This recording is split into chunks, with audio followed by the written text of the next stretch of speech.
complete, just utter bullshit all the time. And that's the good part of the music industry. That's the good part. Another fucking podcast. All the behind the scenes bullshit you didn't know you needed to know. All right, hello everybody. Welcome back to another fucking podcast. I'm Maddie. I'm here with the band P-Funk North today.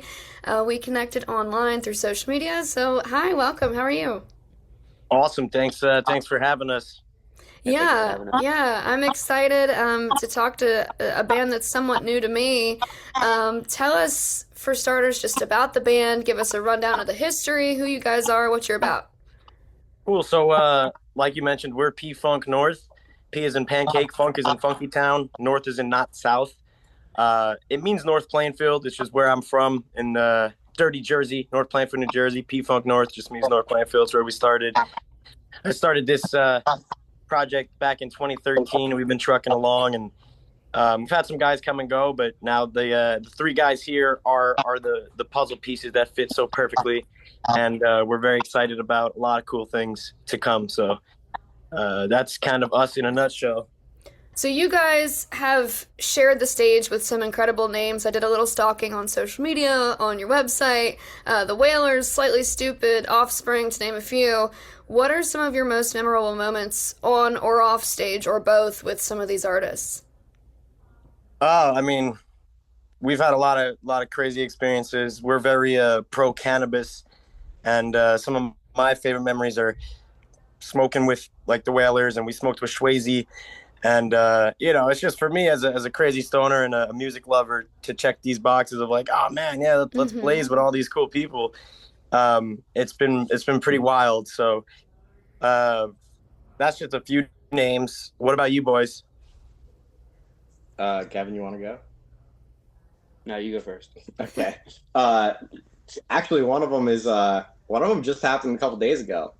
We played the pre-party for 311 and Dirty Heads at the Ocean Resort in Atlantic City, and after we played our show, we were watching them, and then we're working with 311's producer on our new album, and he was obviously there mixing them, and he texted us. He's like, "Come to the balcony," and we got to go in a place that we probably weren't supposed to be in and watch the rest of the show, which was really cool. Yeah. Awesome. Honestly, I think playing with the Offspring, that was probably my favorite. Mm-hmm. I'm into more like heavier stuff, I guess. I do listen to reggae and stuff, but I'm definitely more... Liar! He's a liar! No, I'm just kidding. Liar, pants on fire. Plans. Oh my God, they're on fire! But yeah, I'd say the Offspring is probably my favorite, just because they put on such a good live. I mean, they all sounded really good live, but Offspring is probably my favorite. Yeah, that's got to be trippy to have that. I mean, with any artist, for any of us, to, you either grow up or you just out in the world in your car radio or wherever, like hearing a band or being so aware of these people and then like being in their presence and not just as a concert goer is like such a different experience. That's got to be really cool. Yeah, I still feel like a kid in a candy store a lot of the time. It's just like very fortunate, very grateful, very thankful. It's, can't express that enough. Yeah, with your like social media presence and your website, I was kind of looking around, and you guys, aesthetically speaking too, like fashion-wise and your photos and stuff, it's a little bit edgier than like the rest of the rock-reggae kind of stuff. Where do you guys draw inspiration from, aesthetically speaking?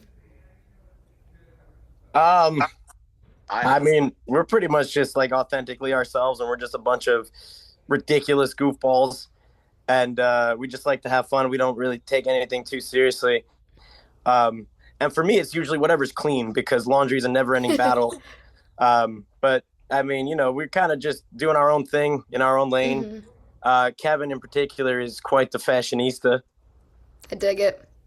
Yeah, Jack, too. Like Jack. What was that, Kevin? Sorry. I'm kind of like stuck in the 90s. Like when it's fall and like spring and winter, like I'm wearing a flannel and like jeans. Mm-hmm. And then in the summer, I'll wear like a Hawaiian shirt usually, or like some kind of button-up or like t-shirt. Mm-hmm. Yeah. Yeah. Usually I'm just in a t-shirt and jeans, but recently I've been trying to up it a little bit. I mean, clothing hasn't really been, but I noticed that it's funny that you say that. I have noticed that we probably have a little bit more of a unorthodox edge to a reggae group. So I figured that maybe it should be reflected in other ways as well. So yeah it's pretty on the head. That's cool. And does that like aside from just what you wear when it comes to like photo shoots or the promotional content for your music, do you have a Pinterest board of shit that you're looking at or like where does that come from? Like, oh, I saw that album cover and I'm going to do this or where does that come from? I think it kind of comes from all over the place. We're working with a pretty cool management team right now. Shout out to Yanni and Potts. And they've been giving us a lot of guidance and just ideas because they've worked with 311 in the past. Yanni's currently working with Motley Crue. He's out on the road with them. And, they've just been pounding into our heads like it's the whole thing, but be yourselves, be authentic. And since we are just a bunch of wild and crazy guys, we kind of just take from anywhere, but also like a lot of it just comes from us just being stupid. Yeah. Well, that's the best way to be. Absolutely. Yeah, I think a lot of the content kind of reflects that kind of thing too. Whereas we're not very we post a lot. We probably annoy a lot of people, but they're not.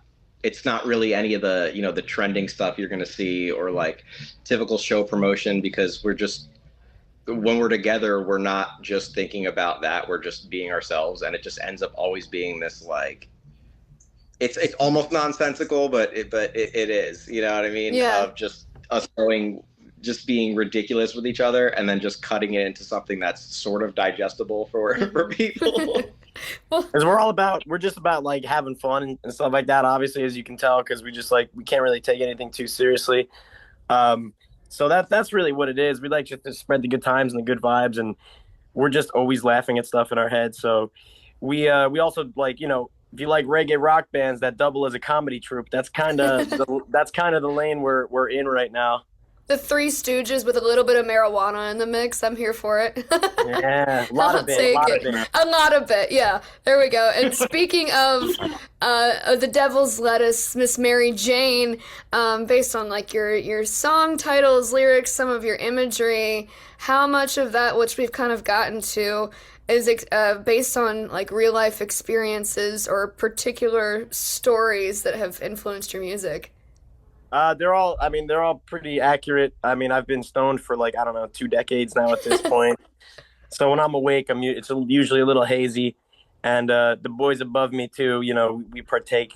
Kevin is the biggest stoner of them all. He just can't get enough. I'm just kidding. He's the responsible one in the band. Okay, there we go.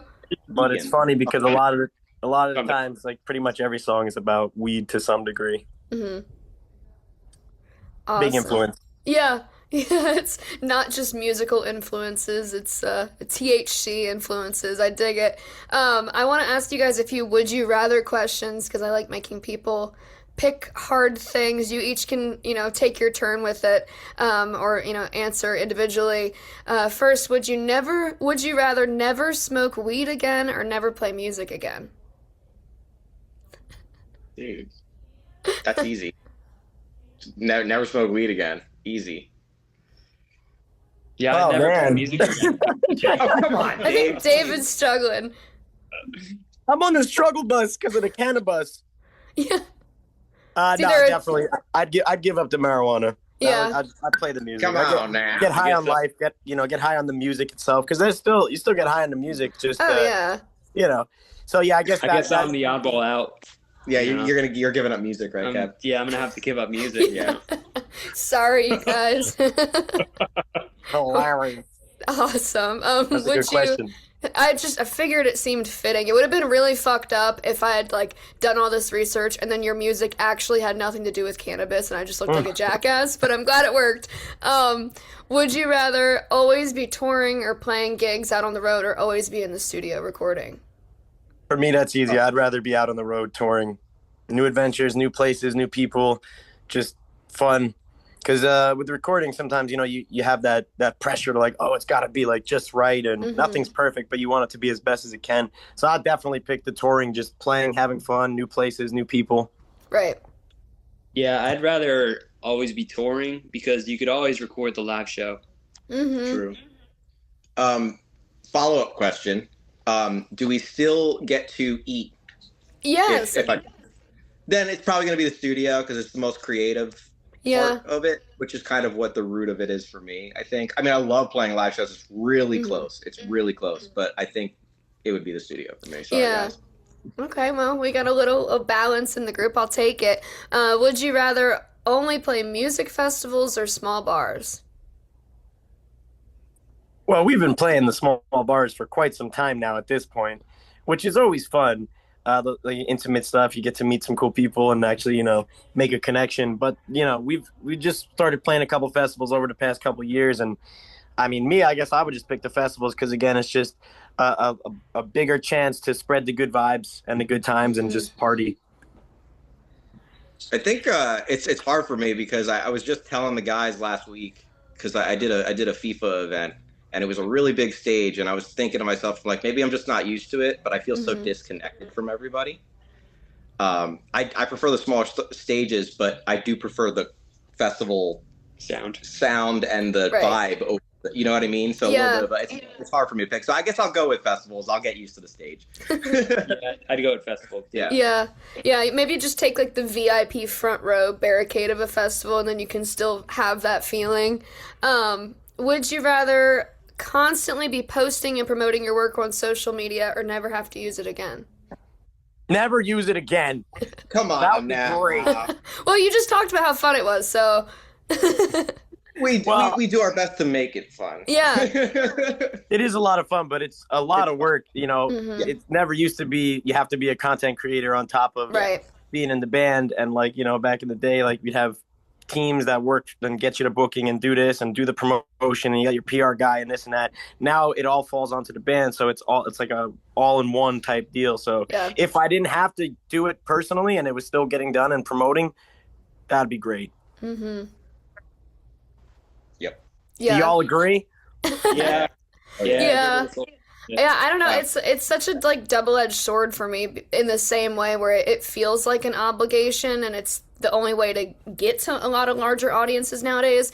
But it also if you look at it in the right way, it can be fun to make little dumb Instagram reels feels like I'm making a creative movie or doing something, even if I'm just sitting in my bedroom or wherever, So I don't know. Social media is fucking weird. Catch-22. It's good and bad. Yeah. I want to move on to a few rapid fire questions, so don't think too hard about it. Just first thing that comes to mind. Favorite part of your work? Live shows. You're thinking. You guys are thinking. You're thinking too hard. Yeah, I guess I like writing with them. Yeah, I like playing live. Okay. Least favorite part of your work?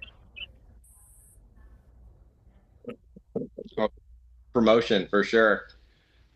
The business stuff. I'm thinking too hard now because a lot of things came into mind, but just I guess chasing down promoters and stuff to try to. Yeah. For me, it's parking at the venue that I've never been to before. Yes, that's the one. That's the one. I'm changing my answer. That's the one. Yeah, parking. Actually, that's the one.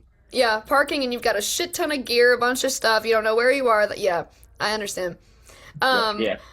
An artist or band you'd most like to collaborate with, and I'll say you can have dead or alive.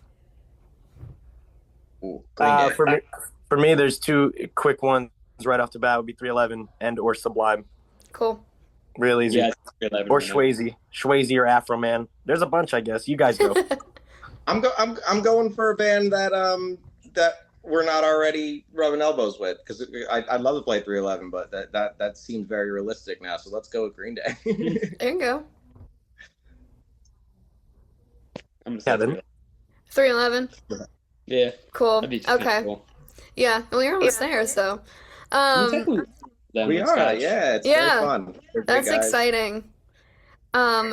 One piece of advice that you've received about the music industry that really resonated with you, and if you want to share who it's from, you can.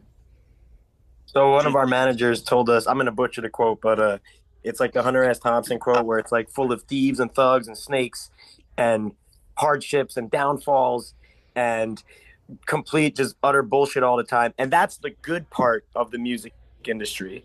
That's the good part. So just be aware that there's a lot of BS, a lot of snakes, a lot of garbage out there. So just be smart about what you're doing. I'm gonna go out and say just never stop pursuing what you're doing.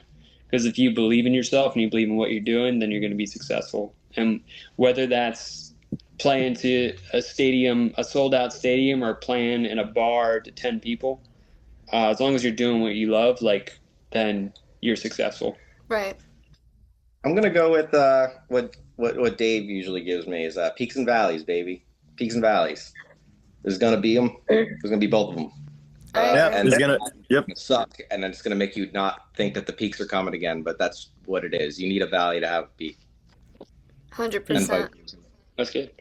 I dig it. And one more rapid fire. Your proudest moment of your career so far as a working musician. I got to one time we opened for Bad Fish at Starland Ballroom, and their singer got sick. So I actually went up there and fronted Bad Fish for Caress Me Down because I was the only guy that knew the Spanish part. Oh wow! So that's a highlight for me. That's a highlight for me. I think it's more of a general moment. It's just the realization that I had that I was very adaptable as a career musician.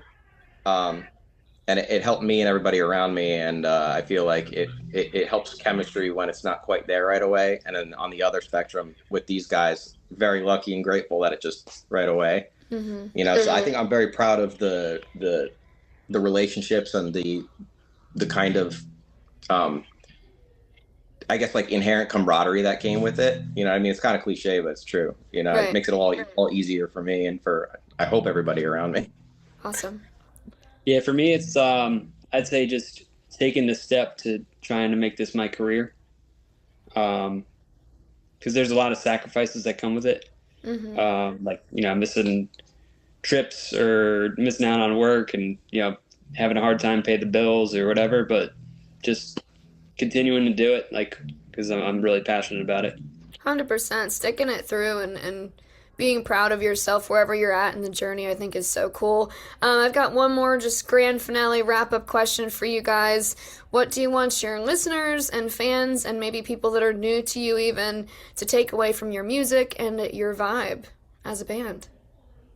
I want them to just have a good time and relate. And some of the lyrics I'm very big on the lyrics. Like, I don't like doing just like your average stuff. I like them to be, double entendres, open to interpretation. So I hope there's a lot that can come from the lyrics and just the vibes that people can interpret in their own ways and take it and, affect them positively.